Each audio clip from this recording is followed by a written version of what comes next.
Hello, j'espère que vous allez bien. Ça fait un petit moment qu'on ne s'est pas retrouvés. Je vous mens pas que en ce moment, mon emploi du temps est assez chargé et du coup, c'est vrai que j'ai pris un petit peu, pas des distances avec le podcast, mais malheureusement la vie perso, enfin ma vie a fait que, j'ai pas eu le temps de vous enregistrer des épisodes, ces 2 dernières semaines et du coup me revoilà et aujourd'hui, on va parler du célibat. Ouais, ça rime, c'était pas fait exprès, mais c'est pour introduire le sujet. J'ai fait une petite demande là, il y a pas longtemps sur mon compte Instagram yesido.bycar. Si jamais vous ne me suivez pas encore sur Instagram, n'hésitez pas à me rejoindre par là-bas parce qu'on s'amuse bien. Je vous partage beaucoup de mes lectures, etc. Donc il y a pas longtemps, je vous ai fait une petite demande en story pour savoir quel type de contenu, de sujet surtout, vous souhaiteriez que j'aborde sur le podcast et le sujet du célibat est revenu. Comment être célibataire et épanouie, heureuse et surtout ne pas forcément parler que du couple parce que c'est pas que le couple qui nous rend épanouis et ça j'en suis bien d'accord. Et d'ailleurs pour moi c'est une base si jamais on veut se mettre en couple à un moment donné dans notre vie, la base déjà c'est d'être capable d'être bien seul, d'être bien dans sa vie déjà établie et après pourquoi pas rencontrer quelqu'un et ajouter ce petit plus à notre vie qui est du coup le couple. Mais évidemment pour moi, je trouve que c'est essentiel d'être vraiment bien dans sa vie, bien dans sa tête, bien dans son quotidien pour avoir une relation qui est épanouie, qui est saine, dans laquelle on peut avoir des projets, avec qui on peut avancer, etc. Et je trouve que une période de célibat dans sa vie, franchement, c'est quand même hyper cool d'en avoir une. Et personnellement, j'en ai plusieurs. Une notamment qui a duré un peu plus de 5 ans, je dirais. Ça veut pas dire que je fréquentais personne, mais ça veut dire que j'étais pas en couple. Et du coup, j'étais vraiment 100% libre, entre guillemets, hein, je dis bien entre guillemets, parce on est quand même libre quand on est en couple, mais c'est différent, c'est pas la même chose. C'est-à-dire que demain, si j'ai envie de partir 6 mois à l'étranger, ce sera pas le même sujet si j'en parle avec mon copain que quand j'étais célibataire. Donc voilà, c'est pour ça que je dis c'est une forme de liberté, le célibat aussi, parce que forcément, on rend de compte à personne à part nous-mêmes. Et du coup, c'est quand même plutôt sympa, on va pas se mentir. Bien que je suis très heureuse d'être en couple et je ne regrette absolument pas mes années de célibat. Mais en même temps, ces années-là, elles m'ont permis de faire tellement de choses positives dans ma vie. Elles m'ont permis aussi d'évoluer, que ce soit professionnellement, personnellement, amicalement, enfin voilà. Ça m'a vraiment permis de mettre plein de choses en place dans ma vie. Et aujourd'hui, du coup, je vais revenir un petit peu sur cette période-là et aussi vous donner mes conseils pour être célibataire, épanouie, heureuse, profiter de ces instants-là, de ces années-là, que ce soit pour une durée courte ou longue, hein, peu importe. En soi, il y a des personnes qui ne veulent pas être en couple de leur vie et ça peut s'entendre. Donc voilà. Cet épisode-là, il s'adresse aux personnes, à toutes les personnes. Après, que ce soit en couple ou célibataire, en soi, mes conseils, ils s'appliquent à tout le monde. Mais l'idée, c'est vraiment de donner des conseils aux personnes qui sont célibataires, peut-être depuis peu, ou peut-être qui ont peur de quitter une relation pas forcément hyper saine ou hyper dans laquelle elles sont hyper épanouies parce que elles ont peur d'être célib. Mais en vrai, franchement, pour moi, c'est quand même des très belles années. Et même si on a la peur d'être seul, eh bien en fait, on n'est pas forcément seul quand on est célibataire. Et parfois, on est peut-être même plus entouré que quand on est en couple. Parce que forcément, quand on est célibataire, on va peut-être avoir plus tendance à se sociabiliser, à sortir de notre zone de confort. Alors que quand on est en couple, évidemment, on sait que on a notre copain et que du coup, on a moins ce besoin peut-être de se sociabiliser. Alors que quand on est célibataire, on n'a pas de contraintes, entre guillemets, on n'a pas de compte à rendre, on n'a pas quelqu'un à rejoindre quand on rentre chez soi. Et du coup, peut-être son chat ou peut-être son chien, je sais pas, un petit animal de compagnie, mais peu importe, en vrai, voilà. Je pense que c'est important d'aborder ce sujet aussi sur le podcast parce que oui, on parle d'amour, on parle de couple, etc. Mais l'amour de soi fait partie aussi de ce podcast. Et je pense que l'amour de soi, c'est une base déjà pour la vie et s'aimer soi-même, aimer son quotidien, aimer et sa vie. C'est pour moi la chose la plus importante et on le dit encore pas assez je trouve, mais la seule personne qui reste tout au long de notre vie avec nous, c'est nous-mêmes. Et du coup, c'est hyper important de s'entretenir, entretenir notre amour avec nous-mêmes et se faire du bien. Alors, comment faire pour être épanouie et heureuse en étant célibataire? Déjà pour moi, la base d'une vie, c'est d'avoir des projets personnels. Alors moi, je sais que je suis vraiment un exemple peut-être extrême dans le sens où j'adore avoir beaucoup de projets. J'ai le podcast, j'ai mon freelance, j'ai la lecture, j'avais un autre podcast avant, aujourd'hui j'ai mon travail, etc. Enfin voilà, j'ai beaucoup de projets et que ce soit, donc là c'est beaucoup des projets professionnels dont je vous parle, mais j'ai aussi des projets personnels, ça peut être des voyages, des choses à réaliser, à concrétiser. Et du coup, pour moi, c'est un peu un moteur, c'est le moteur de ma vie. Clairement, sans ça, je pense que je m'ennuierais et je suis quelqu'un qui déteste l'ennui, je déteste sentir que ma vie est platonique. Et ça, c'est vraiment peut-être propre à moi, peut-être que parce que je suis Gémeaux. En tout cas, je sais que j'adore avoir des projets. Et pour moi, pour être épanouie dans sa vie personnelle, je trouve qu'avoir un projet, c'est hyper important. Alors, peu importe la taille, l'ampleur du projet, hein, franchement, le projet, ça peut être de faire un premier tricot ou de s'organiser un petit week-end solo au bord de la mer, ou ça peut être d'apprendre à surfer. Peu importe le projet, honnêtement, on s'en fiche de ce que c'est ce projet, mais c'est important pour moi d'avoir un projet à concrétiser, un truc sur lequel on se dit bah on va prendre un peu de temps, on va s'y consacrer. Ça peut être de la musique, ça peut être je sais pas, franchement même écrire un roman, des poèmes, ça peut être se mettre à la couture, ça peut être développer je sais pas même un projet corporel, donc faire de la musculation, peu importe. Mais l'idée, c'est d'avoir un objectif et un but à atteindre. Et du coup, ça nous crée un projet. Ce but-là, c'est en fait la conséquence du projet, de la réalisation de ce projet. C'est vraiment un élément indispensable pour se sentir épanoui dans sa vie. C'est mon conseil numéro 1 si vous avez besoin de vous sentir heureuse et épanouie dans votre vie. Et là, ça compte, hein, que vous soyez célibataire ou en couple, peu importe en soi, pour moi, c'est la même chose. C'est de trouver quelque chose qui vous anime et d'en faire un projet. Ça peut être de créer un potager. Enfin, vraiment, là, je vous sors plein d'idées parce que pour moi, il y a tellement de choses possibles et inimaginables à réaliser. Et un truc que moi, j'avais fait à l'époque, donc je me rappelle, d'ailleurs, j'étais célibataire à cette époque-là, c'était, je sortais d'ailleurs de ma première relation de 6 ans.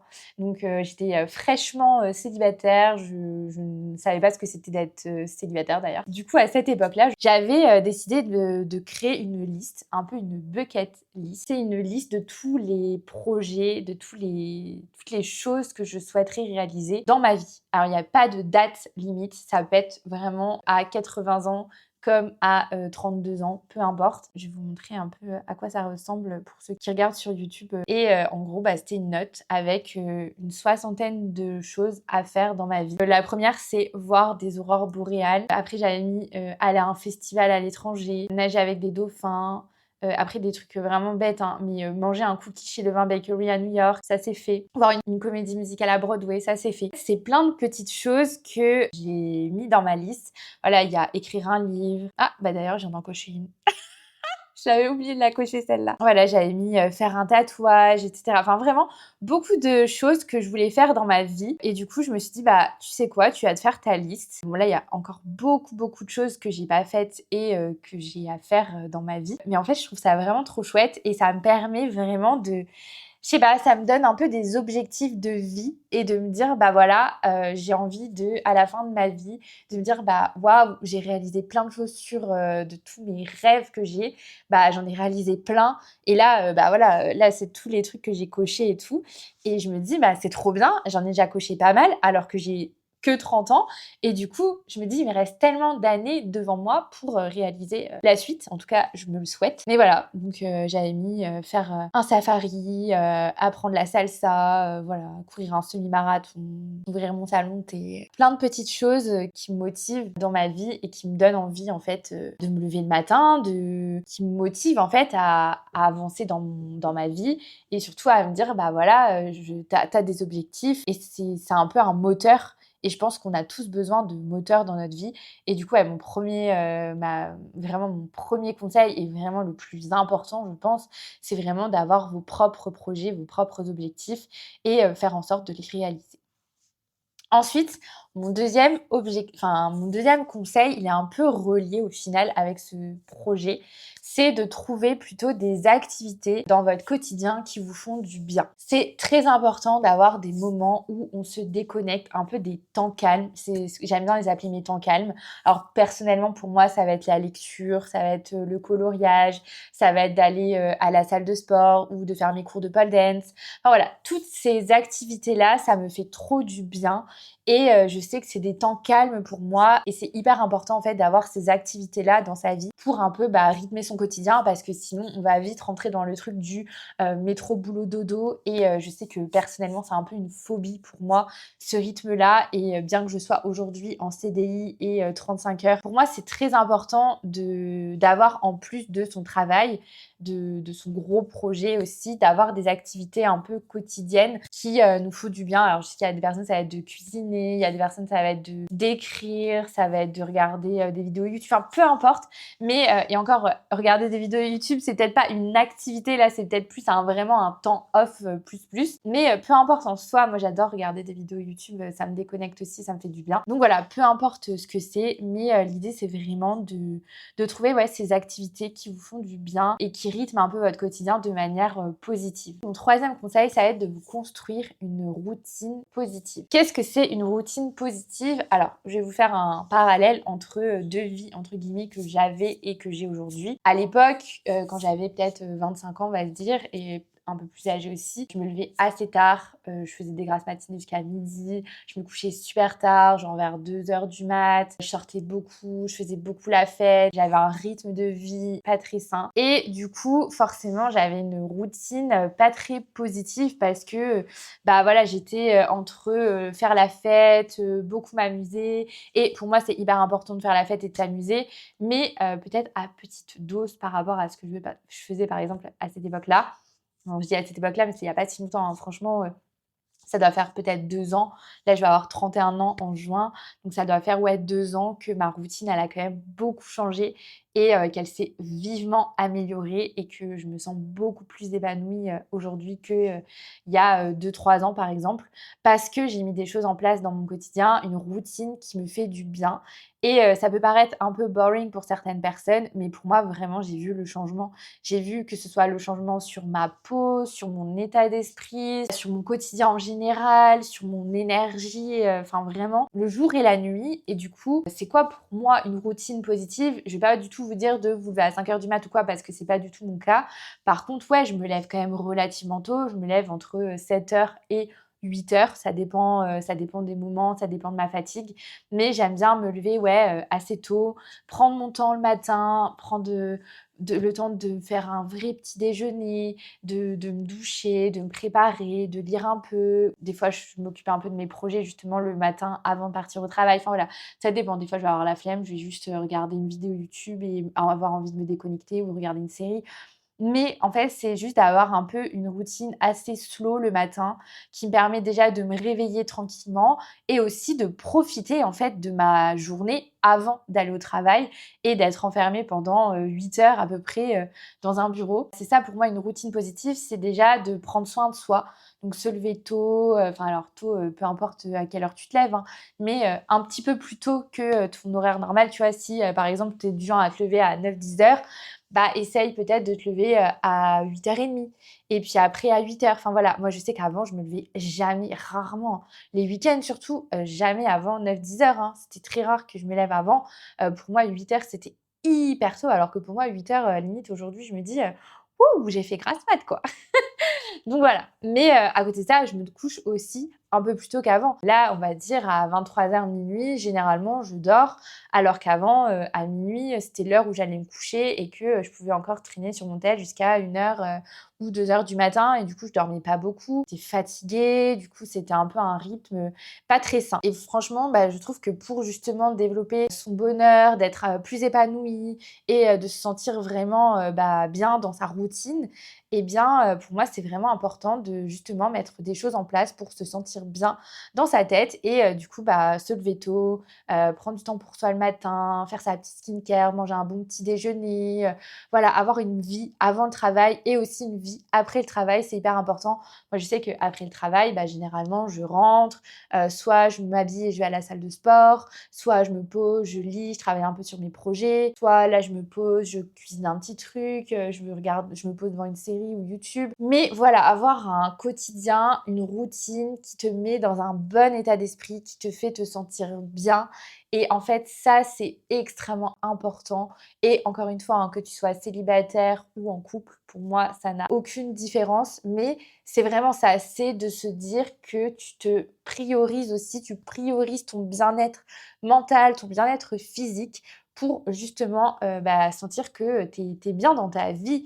Et si par exemple tu es dans une phase où tu es célibataire et que tu te sens pas très bien parce que voilà, tu as l'impression de pas être très épanouie, te sentir un peu seule et tout, en fait déjà d'avoir un quotidien hyper positif, une routine positive, ça va faire que améliorer ton état d'esprit et te sentir bien. Et du coup, ça se relie un peu à mon 4e conseil qui est d'apprendre à aimer les moments solo.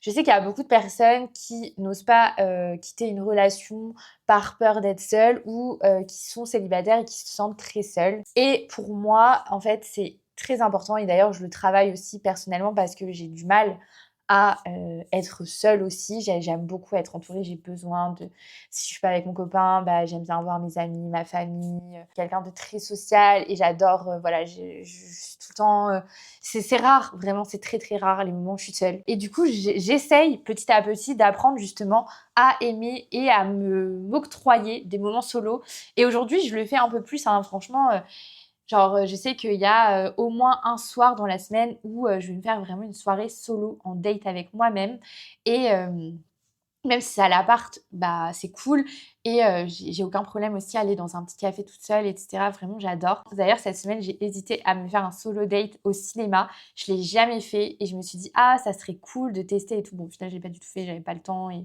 j'avais envie d'être posée chez moi. Mais je pense que ça et ça, c'est aussi un conseil pour moi-même parce que j'ai du mal encore à vraiment l'établir dans ma routine. Mais c'est d'arriver à apprécier d'être, plus seule, de pas ressentir la solitude, de pas avoir ce besoin constant d'être, si par exemple je suis seule, je vais peut-être être au téléphone ou enfin voilà, j'ai rarement de moments où je suis vraiment seule avec moi-même et j'avoue que j'aime pas trop ça d'être seule avec mes pensées et tout, parce que je suis quelqu'un qui cogite énormément et que, forcément il y a des moments où je suis là en mode: «J'ai envie juste que ça s'arrête».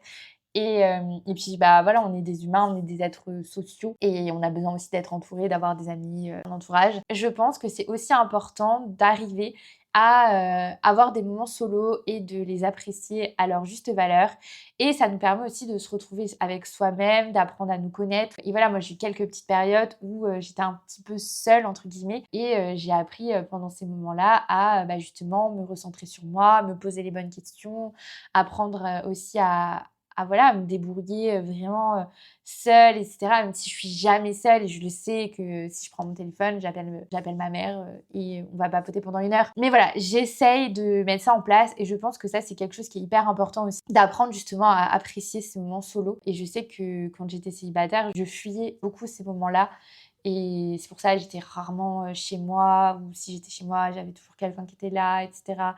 Soit j'étais avec des copines ou soit je disais à des copines de venir dormir ou avec ma sœur, on avait fait une coloc pendant plusieurs mois, enfin voilà. Donc au final, j'étais rarement toute seule et c'est vrai que quand je me suis retrouvée seule avant de rencontrer mon copain, c'est vrai que là, je me suis dit: «Essaye de prendre ce temps-là pour, être seule et justement apprécier de plus en plus tes moments, solo» et en fait, ça m'a fait un bien vraiment fou. Donc voilà, ce serait vraiment une de mes recommandations, c'est d'essayer petit à petit de vous octroyer des petits moments solo et c'est pas forcément de partir en voyage solo. Moi, je sais que c'est pas du tout mon truc et que probablement que je ne le ferai, pas parce que je me vois pas pour moi, le voyage, c'est vraiment quelque chose que j'ai envie de partager.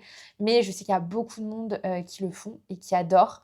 Donc je serai pas cette personne qui vous inciterait à le faire parce que je sais que pour moi, c'est compliqué. Mais par contre, j'admire vraiment les personnes qui le font Et je trouve ça vraiment trop chouette. Mais ouais, je sais que c'est pas forcément fait pour moi, mais en tout cas, voilà. Peut-être déjà juste rien qu'aller au cinéma toute seule, pour moi, ce serait un truc assez fou.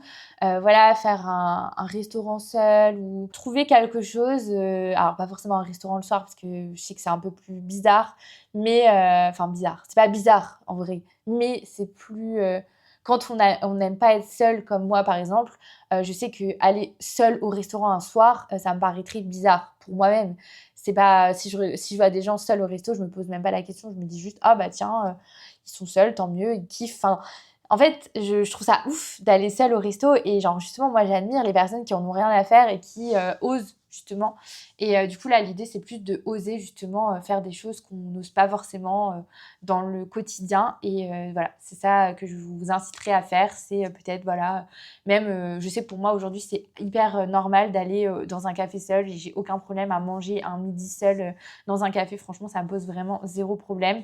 Mais c'est vrai qu'à l'époque, ça me paraissait mais impensable de faire ce genre de choses, quoi. Le dernier conseil que je vous recommande pour vous sentir heureuse, épanouie. Je sais que parfois, par exemple, quand on est célibataire, on va avoir peut-être tendance à se sentir seule. Ou par exemple, si on va déménager dans une nouvelle ville et qu'on ne connaît personne, bah, on va avoir aussi tendance à peut-être se sentir un peu seule, etc. Et ça marche même quand on est en couple, hein. Moi, je sais que ça m'est déjà arrivé où bah, je débarquais dans une nouvelle ville et j'avais besoin de rencontrer des gens, bien que j'étais en couple et tout, bah, c'était hyper important pour moi de trouver des personnes autres que mon copain avec qui bah, partager des moments, etc. Et du coup, mon dernier conseil serait de rejoindre un club. Alors, ça peut être un club de lecture, ça peut être un club de running, ça peut être un club de pilates, de yoga, d'échecs, de vélo. Enfin, bref, vraiment, peu importe. Un club de pêche, un club de... Enfin, vraiment, il y a tellement de possibilités. Mais de rejoindre un club avec des gens qui partagent une passion que vous avez. Moi, je sais que quand je suis arrivée à Nantes en septembre, bien que j'avais déjà vécu pendant 8 ans à Nantes, j'avais envie de rencontrer de nouvelles personnes, etc. Et du coup, je me suis dit, bah tiens, et si j'ouvrais un club, un book club? Et du coup, là, bah, j'ai ouvert mon book club. On est plus d'une vingtaine, je crois, on est 25 ou 30 dans le book club. Et voilà, on s'organise tous les mois, on se retrouve, on papote, tous les mois, on papote, toutes les semaines, enfin, quasiment même tous les jours, on papote sur notre groupe Discord. Là, on va voir pour organiser un week-end ensemble. Enfin, au final, c'est des personnes que j'ai rencontrées il y a peu de temps, mais on partage une passion commune et ça nous a reliés de fou. Franchement, c'est trop chouette et je recommande vraiment vivement de faire ça, de rejoindre un club pour que vous puissiez bah, rencontrer de nouvelles personnes qui partagent une passion que vous avez ou en tout cas qui partagent une activité que vous aimez faire. Et du coup, ça va vous permettre de rencontrer de nouvelles personnes, de vous sociabiliser et aussi de vous sentir encore plus épanouie et heureuse dans votre vie. J'espère que ces conseils, ils vous ont aidé ou en tout cas, ils vous ont un peu donné des tips pour bah, vous sentir un peu plus heureuse et épanouie dans votre vie. Que vous soyez célibataire ou non, peu importe au final, ça ne change rien. En tout cas, voilà, j'espère que cet épisode, il vous a plu.